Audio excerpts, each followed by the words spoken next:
আমাৰ সৰকাৰ হব বাংলাদেশি মিয়া ৰাজনৈতিক ভাবে এবাৰ মেৰুদণ্ডডাল ভাঙি দিম।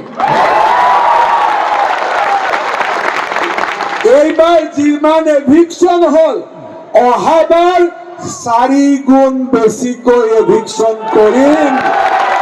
কৰিব লাগে নে নালাগে? লাগে নে নালাগে?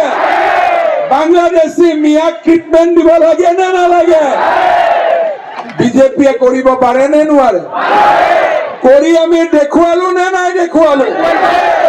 কিন্তু যোৱা 2 বছৰত যেটো কৰিলো সেইটো আছিলে নিত্য নাটিকা। আসল নাটকখন এইবাৰহে হ'ব, কাৰণ এইবাৰ আমাৰ এমএলএবোৰ হ'ব।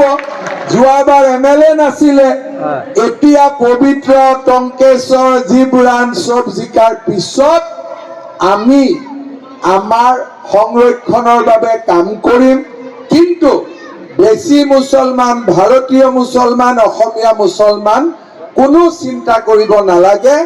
আমাৰ টাৰ্গেট খালি বাংলাদেশি মিয়া। হয় না নহয়? শ্ৰদ্ধা ৰাইজ, যোৱাবাৰ ইলেকশনেৰ সময়ত মই দুধনৈ আহিছিলো, কিন্তু পশ্চিম আৰু পূব গোৱালপাৰা জলেশ্বৰত মই অহা নাছিলো। জানো আমি জিকিব নোৱাৰো, মনটো বেয়া লাগি আছিল। দুধনৈ মিটিঙত মই কৈছিলো যে আমাৰ চৰকাৰ যদি আহে আমি 1 লাখ ল'ৰা ছোৱালীক চৰকাৰী চাকৰি দিম।